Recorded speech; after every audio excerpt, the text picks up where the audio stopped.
Welsh dresser, just finished doing a wonder on it. I believe it to be a wonder. A client up in San Francisco bought it, had a great idea. I said we could wallpaper it, and she sent me this super cool wallpaper from Pierre Frey out of Paris, France. So we wallpapered it, and here we have the end result. Painted on top with a C2 paint frog spawn, and I embellished it with doing a beautiful pinstripe gold line, taking the gold embellishments to the bullnose part of the frame, taking that down to the bottom frame of the cabinet. These were just turns, so I took that element and added it to here and add some gold embellishments to the edge of the thing.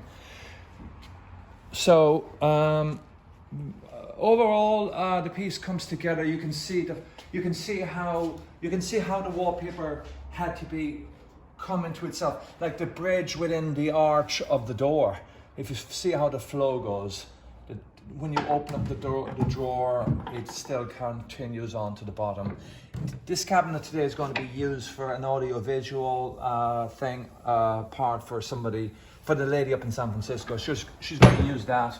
And here too, the back is off at the moment, but ideas that you can do with old furniture, that you can actually really pizzazz them into the new way of being and really make them look great, and add in Kipper's hardware, of course, on top.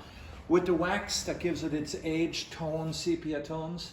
And if you go to the side, I still haven't waxed that area after it's been varnished, but you can see before and after and how it looks. Anyhow, there you go. An 18th century Welsh dresser bought into the new 2021 period of style. And looking forward to your thumbs up if you like it, thumbs down if you don't. Doesn't bother me, just let me know. Thanks very much.